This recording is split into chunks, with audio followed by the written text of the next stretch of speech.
Greetings and salutations. I am your pastor of positivity, George Allen West. Today is Tuesday, January 13th, and I appreciate you joining me for another episode of Push-Ups, Sit-Ups, and plenty of Element. So we've got more of the Element T. I believe that's how it's pronounced, Element, not sure. Let me know in the comment section how you pronounce it.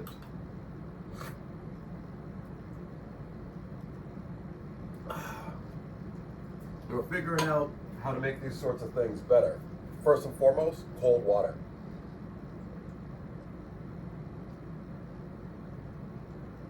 Makes a big difference. All right. What do we have on tap for today? Speaking of making things better, we're all about being succinct and streamlined. And so that's what we're working on with these videos. We're already a day behind because today's video has not yet been posted. Something's funky with the videos as well. I've got to go through them all and figure out. Somewhere we lost a day or something happened. I don't know what. So I'm going to be working on that today as well, just to figure out what is going on. And then from there, well, that's just what's going on with the videos. So we're going to work on all that. But we're here right now in the Iron Asylum, so that means we should be focusing on the gym. So we're going to jump on the treadmill, do a little bit of a jog, then from there we're going to head on over to the mat. We're going to do the Justina Air Cold warm-up. Then we got 500 kettlebell swings, stretch, call it a day. We're going to try to get all of that done in under an hour. It is 9:52 right now. At the end of this, hopefully I will be saying to you guys, it is 11 o'clock. And we are done. But before we get done, we got to get started. And before we get started, you know what we do on this flow, boy. We show, boy. As always, shout out to that dude, Marcellus Wiley. Someone asked me yesterday if this was reference to Pretty Deadly, because, you know, they do, yes, boy! But no. Shout out to that dude, Marcellus Wiley. That's where that comes from. And we throw around electronics. We threw off the headset. We've got the phone. Oh, bounce to the ounce. Let's throw some socks. Why not? And then let's take a look at this bloated belly, because I'm feeling very bloated this morning.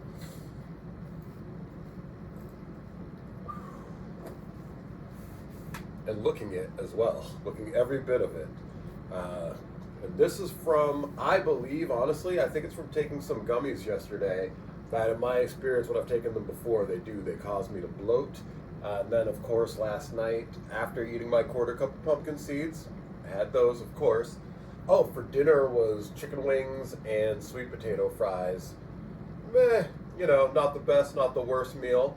But yeah, after my quarter cup of pumpkin seeds for dessert, I then had some pumpkin cheesecake. Peanut butter cheesecake. Peanut butter cheesecake with some whipped cream. I feel like I ate something else with it. I know for sure I had some peanuts.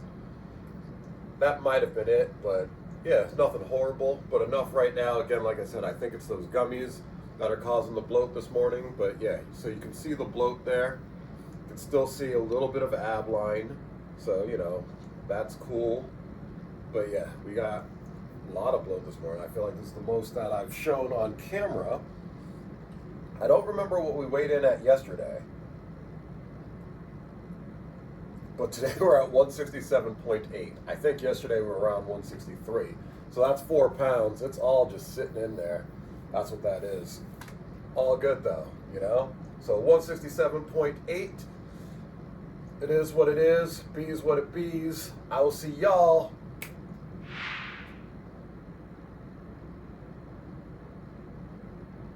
I don't know what just happened there. That was funky.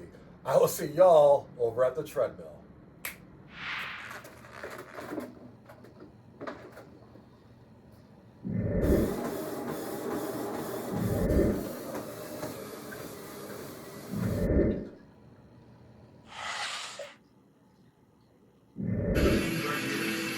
That was the latest pair of Gymshark donuts. With, in my opinion, companies should use more natural athletes. Need that 8-kilogram bag, where to buy it? It's sold out. This bloke bought it all clearly. Yes, enhanced athletes also need protein to grow muscle, but in the context of the juice, the 484 milligrams of tribulus terrestris. That would be absolutely amazing if there was any evidence-based whatsoever that it actually worked. This pushing of supplements by elite bodybuilders is just not applicable to the vast majority of people. First show placement.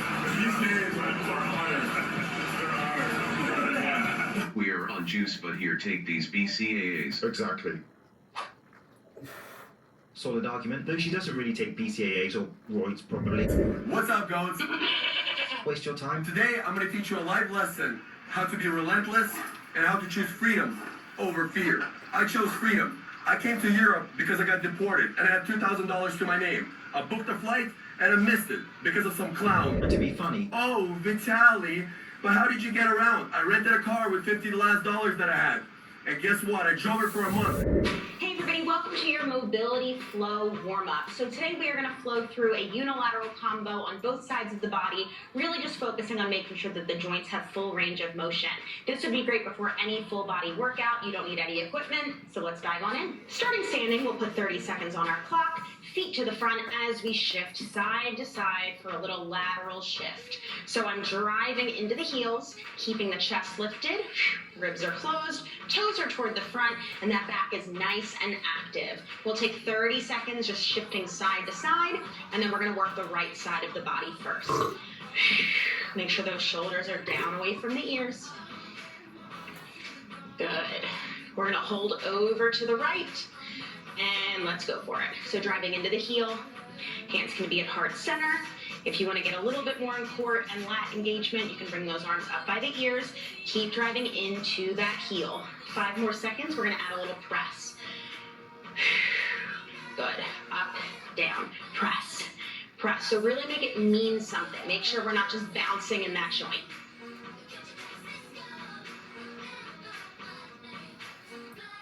Three, 2, and 1. Coming down into a runner's lunge. So that back heel is lifted up nice and high. Hands are inside of the foot. We're going to take 10 more seconds in this hold, and then we'll add a little T-spine twist. Perfect. Right arm sweeps up, and bring it down.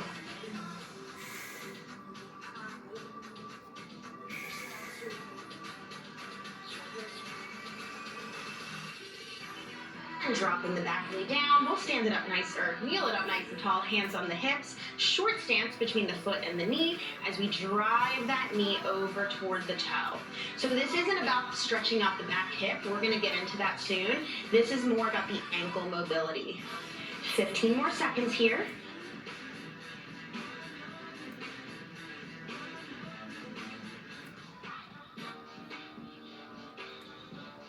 Good, give me 1 more.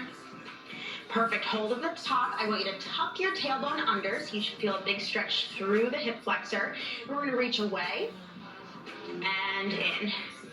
Away, and in. Keeping that moving. Nice and active here. You're about halfway through.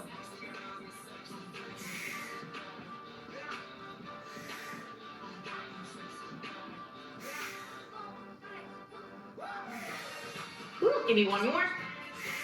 Perfect. Walking it down onto the hands and knees. Take that right leg out to the side behind you. Well, side, not behind you. We're coming into some adductor rocks.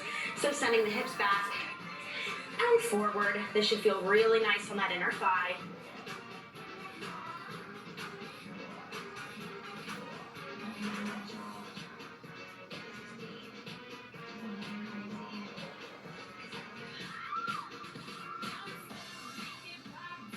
Finish out your last round. We'll sweep the left leg back, or right leg back, sorry. Left arm in front, bird dog.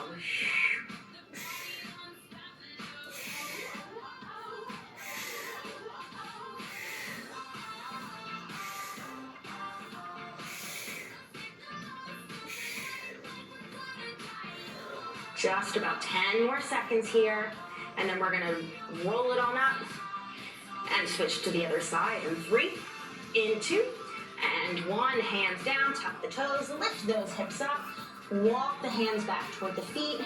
Take a moment here if you want to sway side to side, and then we'll bend the knees, roll it up, and we'll do it on the other side. So, starting that clock over from the top, we've got those lateral shifts, left to right. So this is one of my favorite, just kind of like full body warm-up flows to get the joints moving, to get the muscles activated. I find that we kind of hit like a little bit of everything very quickly. So especially if you don't want to spend a lot of time in your warm-ups, it's a really good one. 10 seconds here.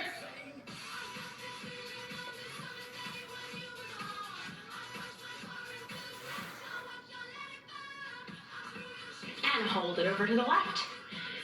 Check it with that rib cage, make sure it's nice and closed, driving into the heel.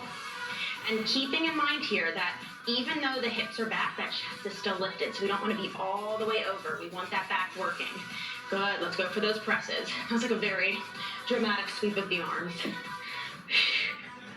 10 seconds. And then we're coming down into that runner's lunge. 4, 3, 2, and 1. Bring it down, hands inside that foot. Good, keep pressing down into that hip.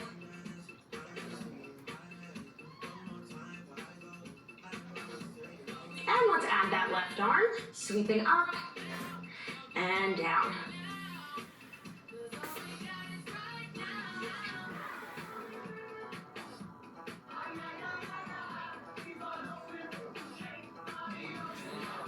And finishing that out, let's drop the back knee, coming up into our half kneeling position, shifting the knee over the toe, and coming back. Remember, again, this isn't so much about the hip, this is more about the ankle complex.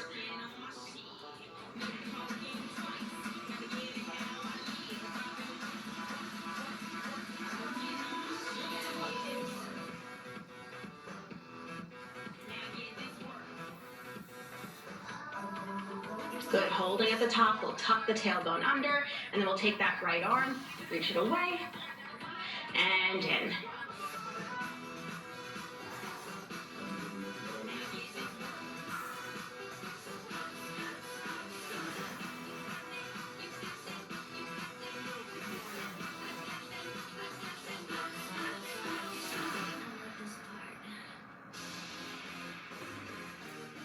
Finishing out your last one, we'll untuck the tailbone, bring the hands down, left leg out to the side as we sit those hips back and forward.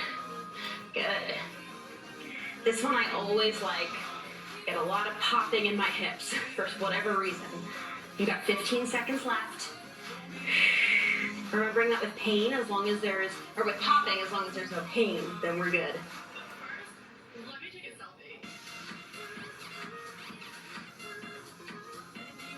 Good, finishing out your last one.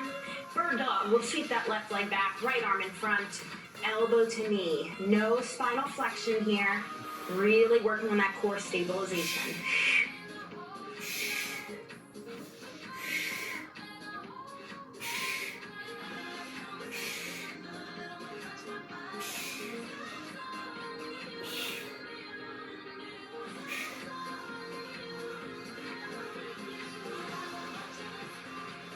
Very nice. And let's drop the booty back to the heels. One more thing here. Tops of the hands down. We'll take a little wrist stretch. This is a part of mobility that I feel a lot of us neglect, and so many of us have weak wrists or just wrist mobility issues.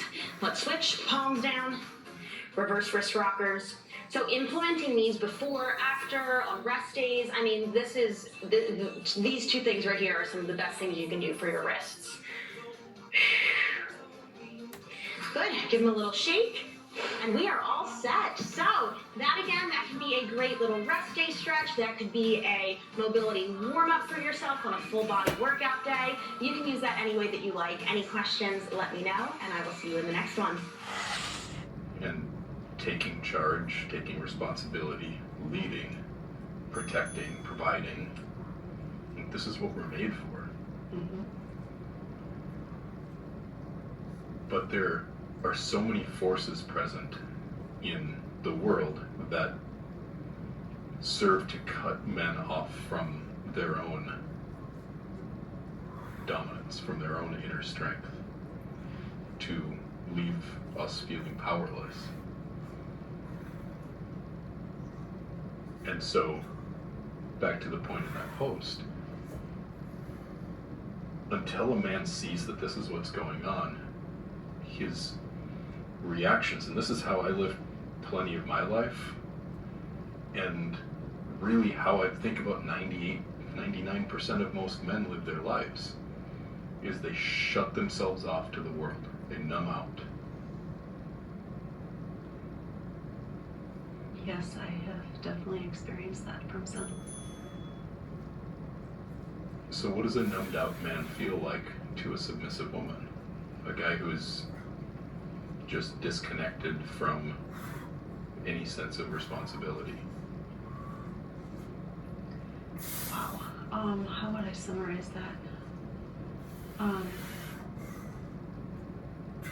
It's a lack of.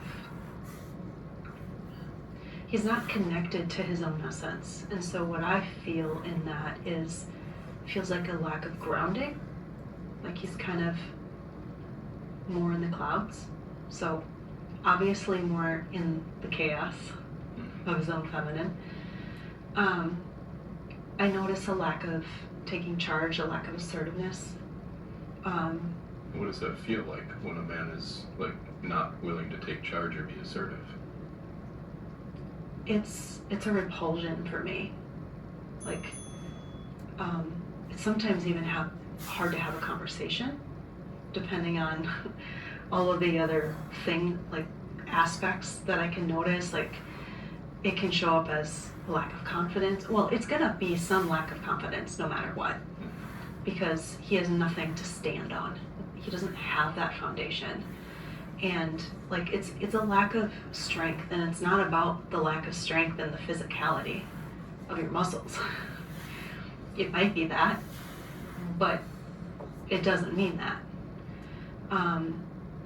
And to be honest, like sometimes I've noticed in men that their physical front is like, I'm muscular, I'm strong, I'm like, it's a physical protection.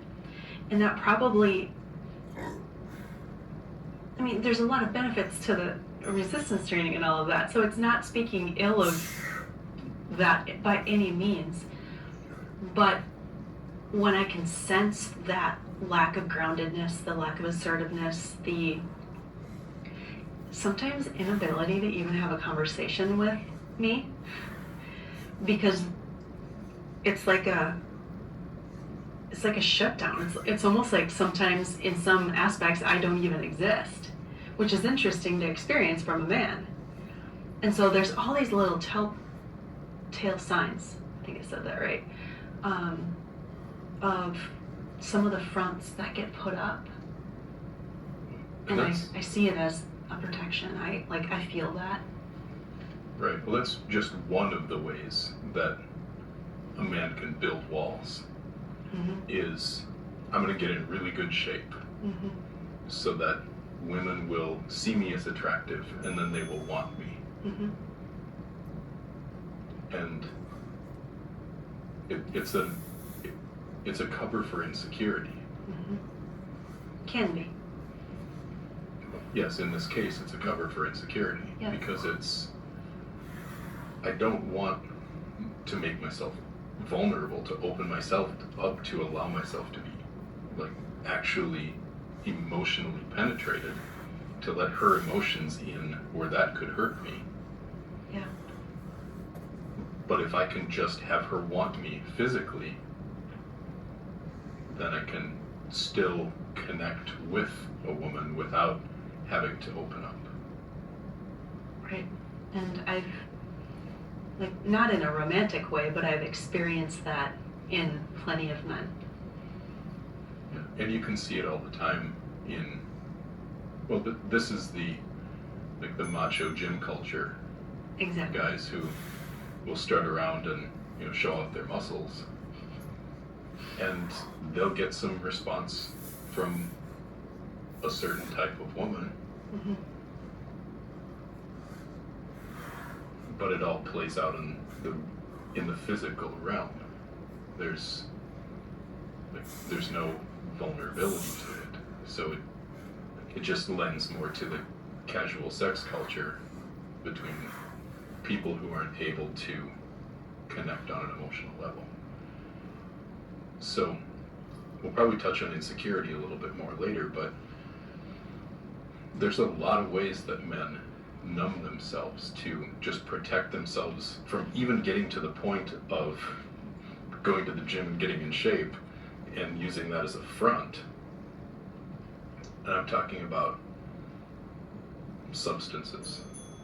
Mm-hmm. Like literally numbing themselves out to the painful reality, the painful emotional reality of life. There are distractions. I mean, we live in a world with a million distractions. I think another, well, this might fall under distractions, the whole like video game culture. And I understand part of that draw, like the fighting aspect and the conquering and all of that. So there is that quick fix, maybe, I guess, getting hit. But it's a numbing out. It's the phones, too. It's the games on the phones or the social media or whatever else people do on phones. I don't even know. Yeah, just the endless scrolling. Like all The of videos, these, yeah. all of these are ways to disconnect from reality. Well, it's an easy dopamine hit, right? Yeah. Like it's that easy rush of energy from like something fun that maybe makes you laugh or teaches you a little bit of something, or like in a video game gives you a little bit of that rush of conquering something or winning.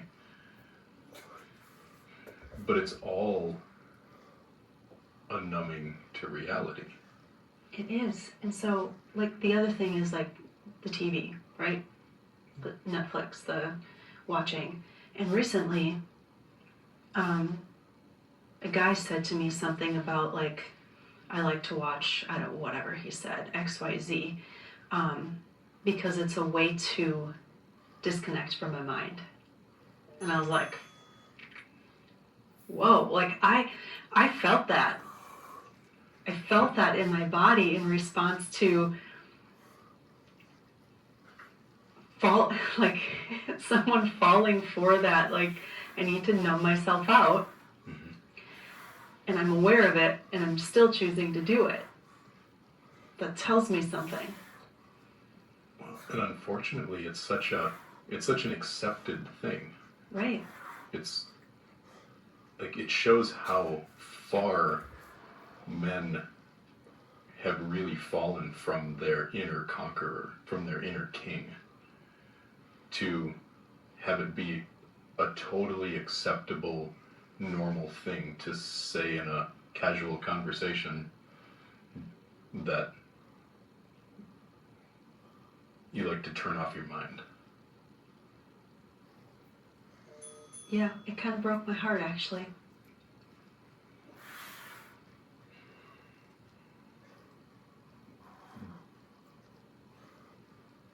But men do this because, like, they can't handle all of what's going on around them because they are such sensitive beings. Right. And there is a deeply felt sense that men have that I think most men don't even realize that is real for them, that it's dangerous to open up emotionally. Absolutely. I mean, that goes back to childhood. I can't tell you how many times I've heard, even from men and women, how their emotions weren't accepted as a child. As if the child is not supposed to feel anything. And so if that's the sort of message that you get over and over and over, what are you going to do with that? You don't have, as a young boy, you don't have the emotional awareness to recognize the way that your being hurt at such a deep level. Like when something happens and it like makes a boy cry, and he's told don't cry, or knock it off, or you're too sensitive. Like, not only is he being scolded for his natural energetic reaction, he's building a wall because it hurt him to experience that, and then he was told it was bad that he did. And walls go up. I remember that experience on the lake late this summer. You heard another family on a boat nearby, and the little boy starts crying, and the mom didn't handle it well. Both, like, the mom and the dad just berated the poor kid, and he started bawling, and then they picked him up by the arm and drug him off of the water into the boat by one arm, and he's crying even harder. And like, you can just see a future man there who is going to be completely shut off and disconnected from his ability to connect on an emotional level. And I saw how that experience hurt you deeply. And if I keep talking about it, I'm gonna cry. Yeah. And the really sad thing about that experience was there are a good portion of parents who would think that that's really good parenting. Like, they're really trying to whip that kid in shape and help him be strong in a hard and challenging world. Right. The statement that comes to my mind is, sticks and stones may break my bones, but words can never hurt me. And like, my immediate sense when I say that is like, put my walls up, protect myself. Nobody can hurt me, so I can't feel. So I want to talk about why it's important for men to let those walls come down, and how it actually helps connect you back to your balls and to your strength, rather than just making you weak. Because we talk to men, I've heard this more times than I can count in doing this work with men, especially men who are newer to what it is that we teach and how it is that we mentor people and teach in our courses. Things like, I despise weakness. And I can understand why. But the fact is, there is no stronger man than a man who can connect to the emotional experience of the world and still hold on to his balls.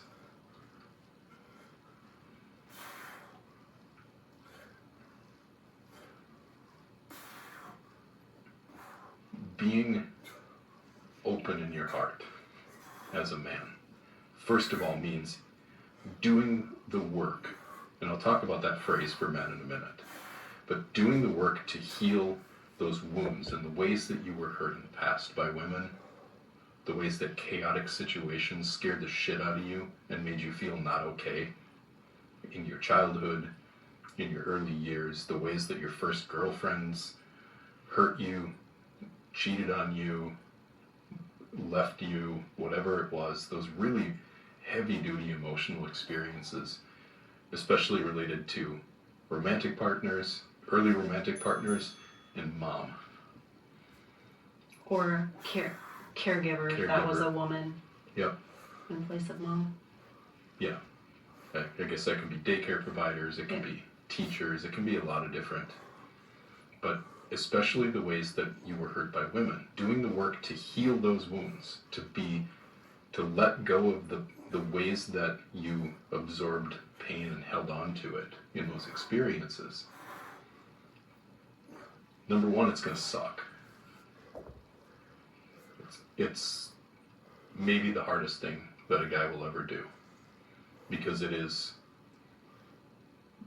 feels dangerous at the level of your soul to let go of those things, because the way that you responded to them, the way that you decided to protect yourself, is what kept you from feeling that pain again.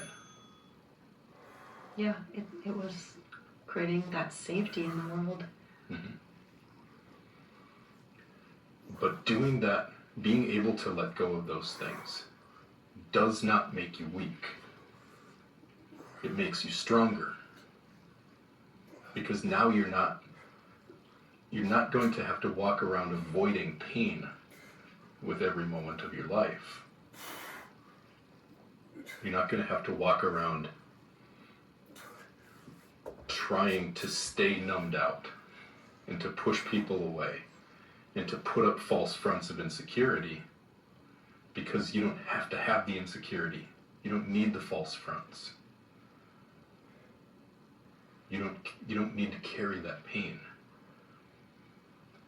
And this doesn't just mean that you're opened up to now all sorts of really painful things to start pouring into you, and really bad things starting to happen, like letting women treat you poorly. That's not what this is about. Letting go of those past pains allows you to actually connect to women for real. How would you describe the difference that you felt maybe early in our years together versus after you went through some of the healing these things for yourself? Well, the thing is, early in our years together, when I was relatively unconscious to this stuff, I didn't know what I was going through. I didn't understand that I was just avoiding pain, that I was just pushing you away, that I was numbing myself out by overeating and getting fat, that I was just riddled with insecurity. I didn't know it. Right. I thought you were the problem. Right, exactly. And so the difference is... Even though I was part of the problem. you had your own things, but it wasn't you needing to change that was what was actually wrong for me. Yeah. But, what it's like for me now after having gone through this work is, well, I'll give an example. Like when you would get upset about something in the past, I would have all sorts of triggered reactions to it, depending on what it was. I would get really afraid that I had upset you and that you were unhappy with me, and I didn't feel okay when you were unhappy. Or I would get really upset sometimes because you were upset about something and it felt like you were blaming me. And so, there are more, but I'll stick with those couple of things where, those are the ways that I made my own problems about you, and then I made your problems about me.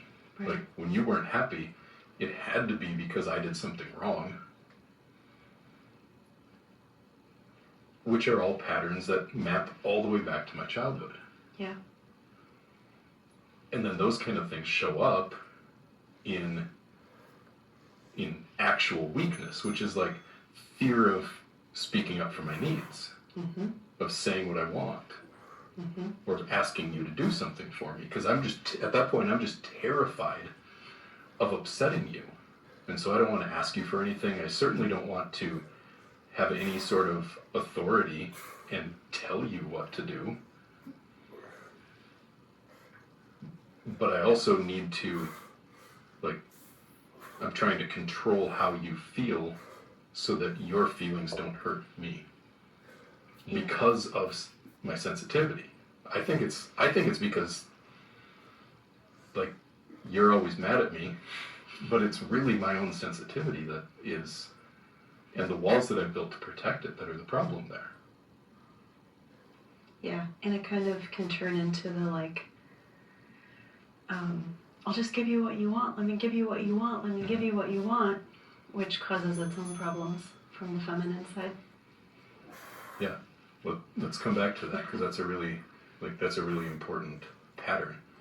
But, you know, what it's like for me now, when I see you upset, I can say, she's upset.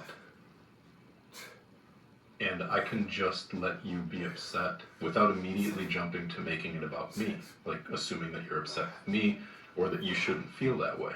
Mm-hmm. And I can just accept you being how you are.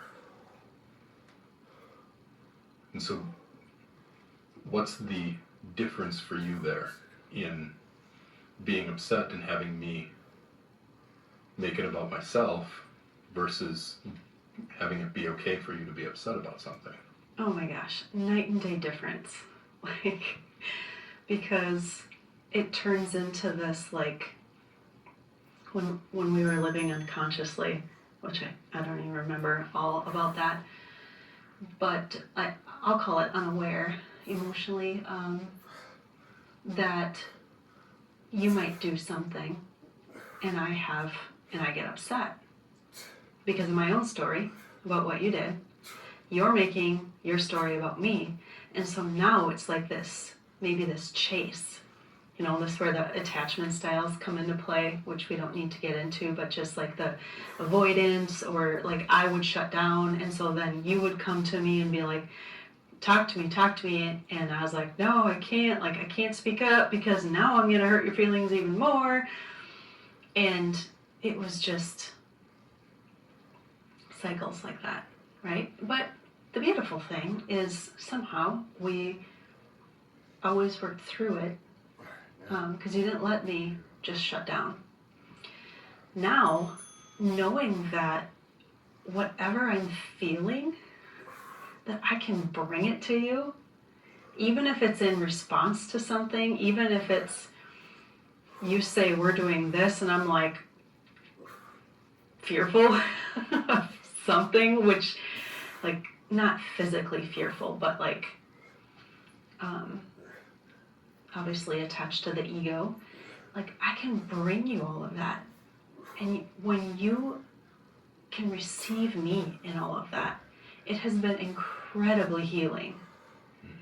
And the amount of acceptance that I have learned to feel for my own emotional experience because you accepted me, it's like you gave me the permission to be a woman, to be a girl again. And like, I didn't even know I was disconnected from that. So it's incredible to be received in all of the emotional chaos. So, I guess to wrap up the answer to that question, what it felt like to me before was this constantly being on edge and uncomfortable with whatever you might be feeling.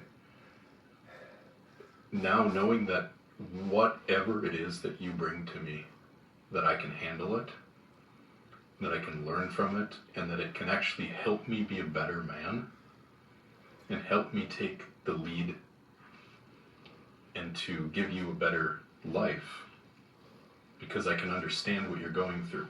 Now, because I don't have my walls up, I'm not trying to keep it out. I'm not trying to get it away from me. This, from the feminine side of that, is 500 swings in the books. So now we are at 3,500 total. We are over a third of the way there, so that's pretty awesome. On our way to 10,000. What am I feeling so far?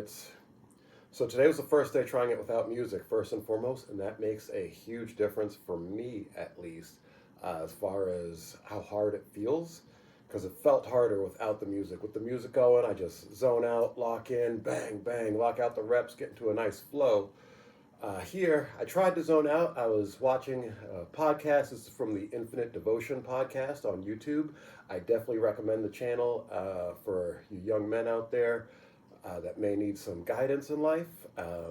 This episode here is called Inside the Sensitive Heart of a Dominant Man. It's episode 8 of the podcast. Now, to be fair, I'm a little biased because I have worked with Andrew in the past. I consider him a life coach of mine. I've been out of touch with him for a number of years. I just discovered his podcast recently and started listening to it. And I'm like, oh yeah, this guy, he's got great, I don't want to call it advice. He's just explaining things from his perspective. But for me, a lot of it lands really well and helps me navigate things. So if it could help you navigate things, then check it out. The link will be in the description of the video for sure. That's something I'm going to start doing. First and foremost, I'm going to start listening to things while doing the workouts, really for you guys' benefit, because I could be listening to this in the car, but I said to myself, you know what? I want people to, this channel, it's all about the holy trinity of fitness, which is a fit mind, fit body, fit spirit. So we're tackling the body portion, but the mind and the spirit, we haven't been doing so much with on this channel. So to integrate into the holy trinity of fitness within push-ups, sit-ups, and plenty of juice, I'm going to be watching / listening to a lot more things like this. You may have heard Joel Osteen on here yesterday or the day before. Definitely going to be a lot more of him as well, and other things along those lines. So that way we can, come here, meet, figure out how to get a healthy body, and at the same time get a fit. Let me rephrase that. We can come here, meet, figure out how to get a fit body. And at the same time, we can also come here and get a fit mind and a fit spirit. You never know what you're going to get on any given day. So it'll be less music and more things like this, which just for me means, all right, I've got to make adjustments. And that's fine, because all of this, the reason why I tape all of this, aside from for me to check my form back and everything, it's to benefit you guys so you guys can learn something. And sometimes it might be something about working out. Sometimes it might be something about nutrition. Sometimes it might be just how to be a better man. So you never know what you're going to get. This channel, it's like a box of chocolates. So keep checking it out for more. One thing I will say, I didn't feel like working out at all today. I've got a lot on my plate right now. And woke up late this morning not feeling well. I talked about that bloat, which I'm still feeling. But I will say working out has helped that a little bit.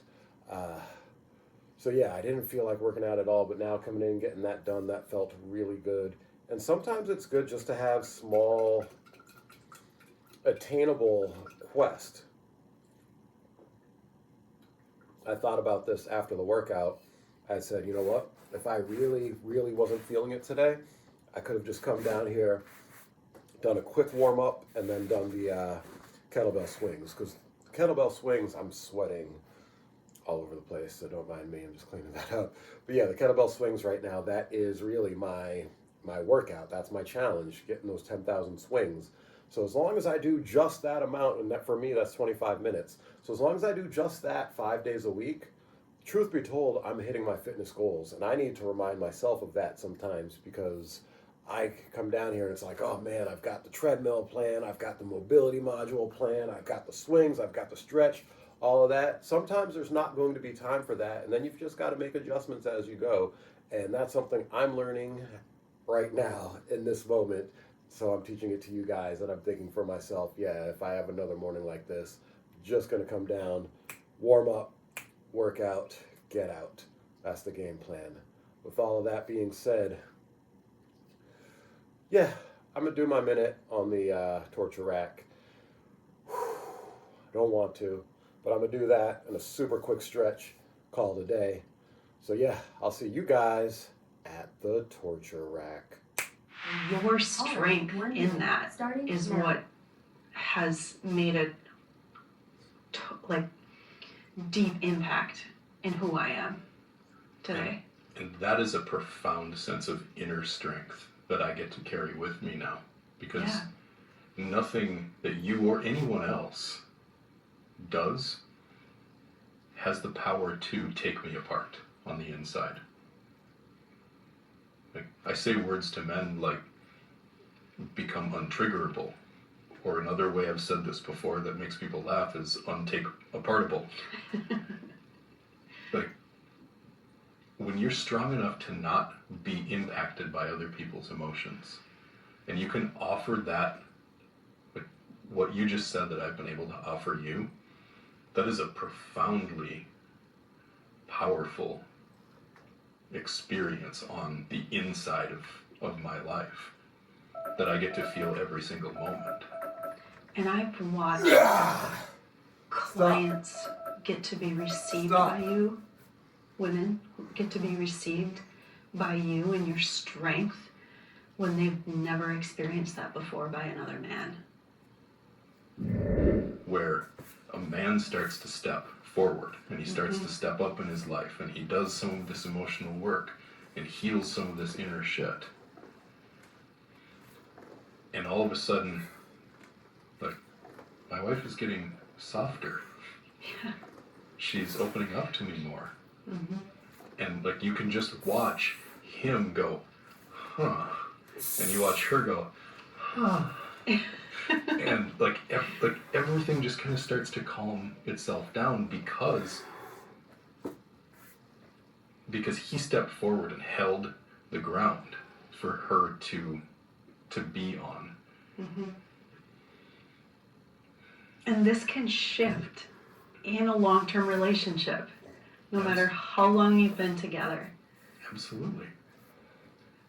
It will, as we said in episode 4, it takes patience. Absolutely. Because if you've learned to relate to each other in one way, like we had, lots of practice at doing it the old way. And then as I started to grow and as you started to soften, we both went through experiences of still thinking that the other person was the way they used to be. Yep. Because we have so much evidence built up that that's how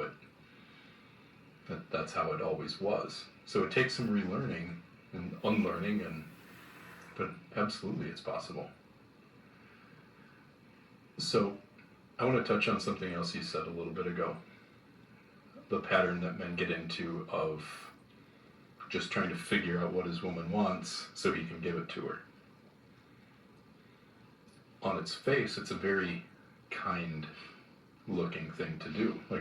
And it is a kind thing in most cases on some level. Like, as men, we want to give. We want to provide. We want to, I love you being happy. I love seeing you full of joy. I love seeing you overwhelmed with pleasure. There's very little that fills me up as much as seeing you full.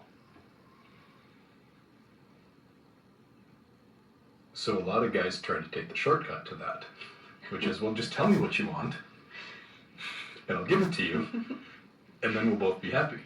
Why doesn't that work? Well, one day I want this, and the next day I want that, and they're contradicting. Or, I don't fucking know what I want! Truly. Or I want all of it at the same time. Okay, well, that's not logical. So you need to get logical and tell me what you want that's practical that I can give to you. You see how it becomes all of a sudden now you have to limit your own desire. You have to limit your own desire to receive down to something that's available, practical, logical, and easily givable.